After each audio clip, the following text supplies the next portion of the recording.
Robert's PSA was 8.6, up from 7.2 the previous year. His doctor ordered additional testing. Before the next appointment, Robert reviewed his diet log. He tracked everything he ate for 2 weeks. Then he found research on dietary inflammation and PSA. A study from Harvard Medical School followed men getting PSA tests. They measured C-reactive protein, a marker of inflammation, at the same time. Men with elevated CRP had PSA readings averaging 1.2 higher than men with normal CRP, even when their prostates were the same size. The inflammation itself was elevating PSA. The study identified 6 specific foods that spiked CRP within 48 hours. Robert realized he'd eaten 4 of the 6 foods in the 2 days before his test.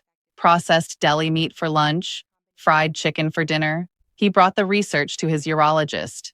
Can we retest after I eliminate these inflammatory foods for 1 week? His doctor was intrigued. That's a legitimate question. Inflammation does affect PSA. Let's try it. 1 week later, Robert avoided all 6 inflammatory foods. His PSA, 7.5, 1.1 lower than the elevated reading. His CRP also dropped from 3.2 to 0.8.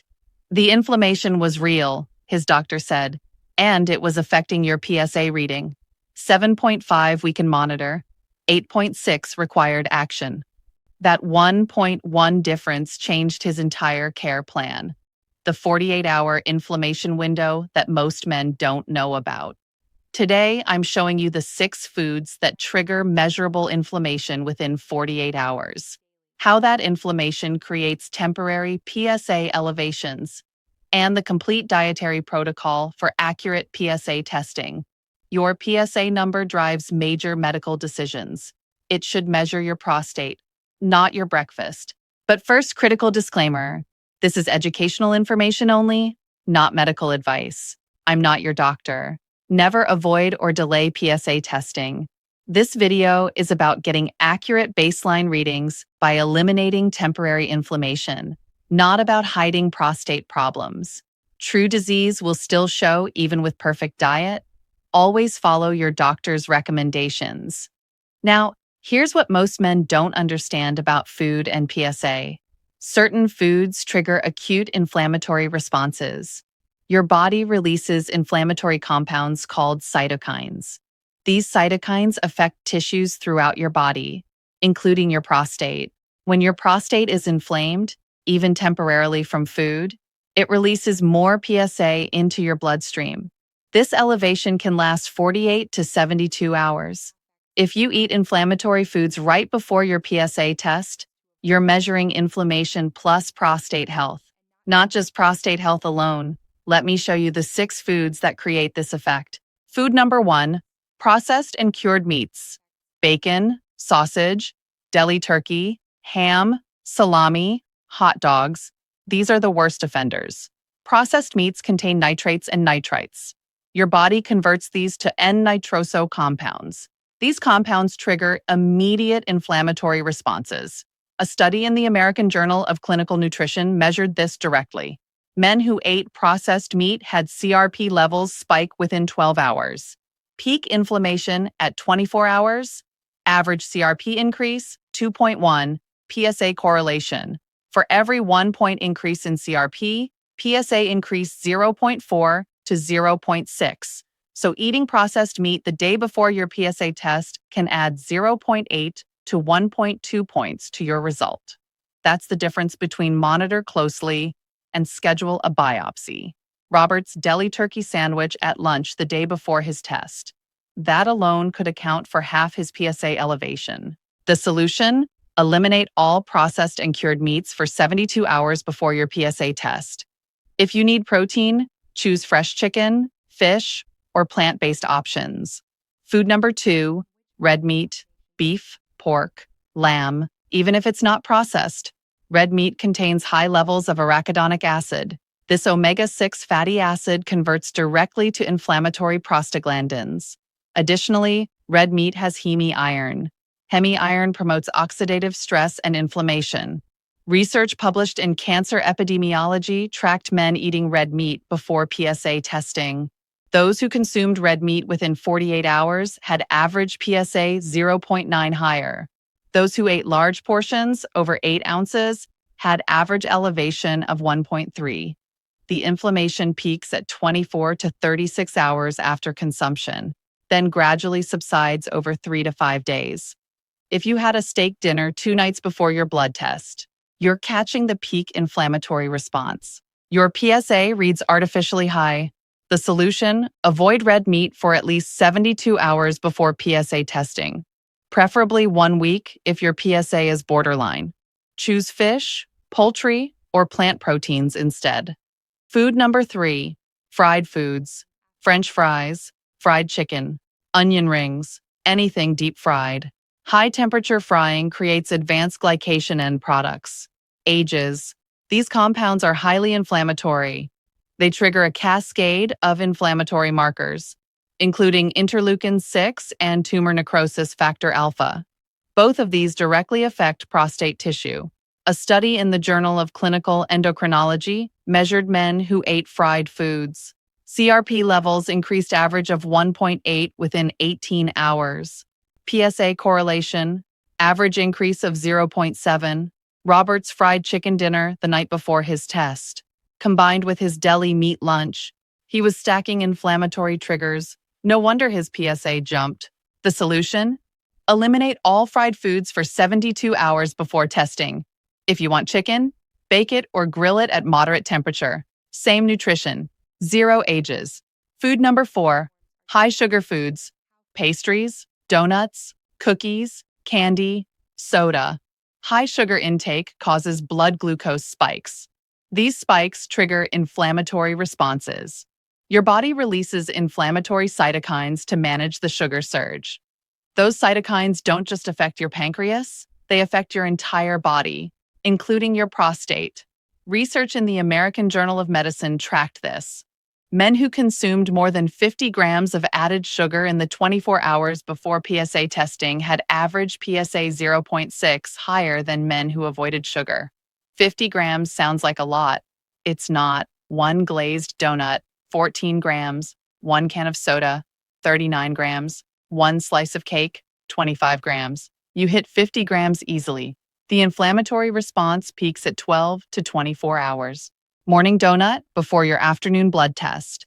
You're measuring sugar inflammation. The solution: eliminate added sugars for 72 hours before PSA testing. Natural sugars from whole fruits are fine. Just avoid processed sweets and sugary drinks. Food number 5, dairy products. Milk, cheese, ice cream, yogurt, especially high-fat dairy. Dairy contains casein and lactose.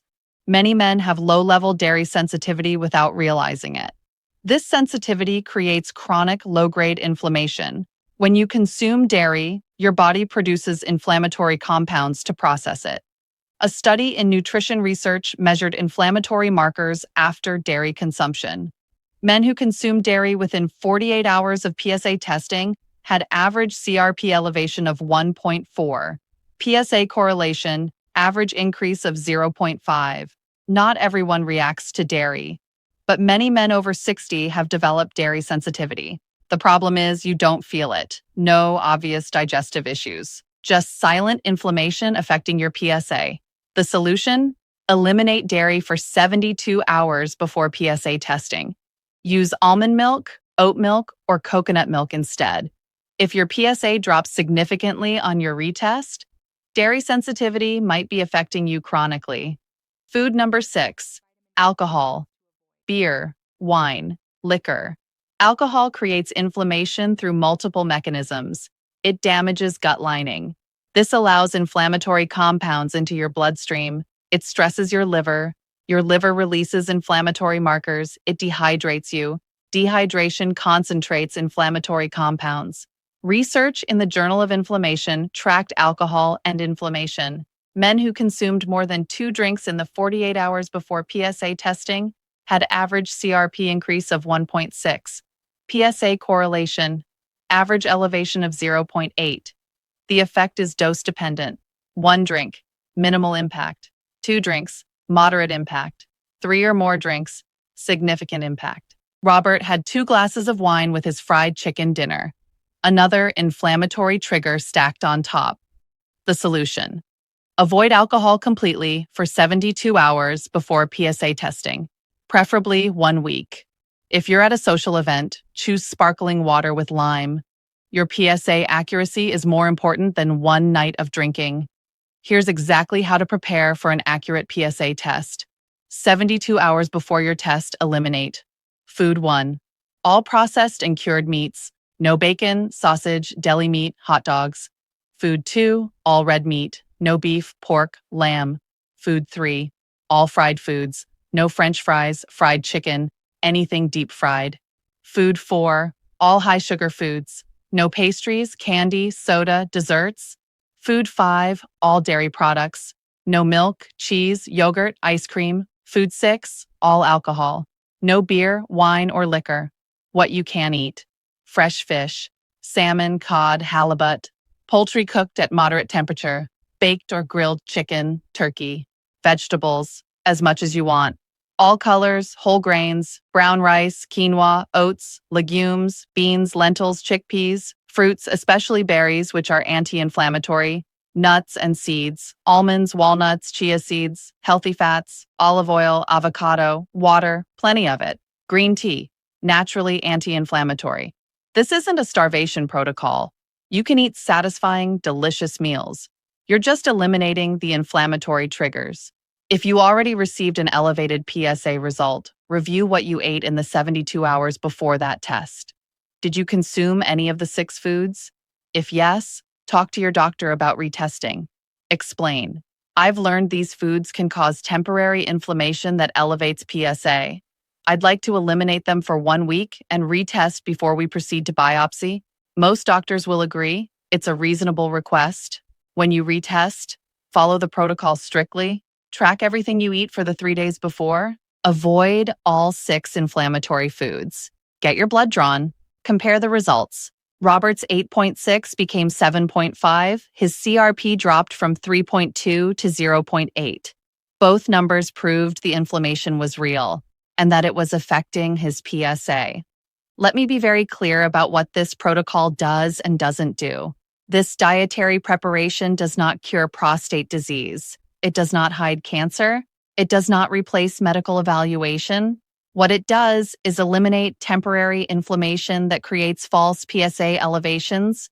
If you have true prostate disease, your PSA will still be elevated, even with perfect diet.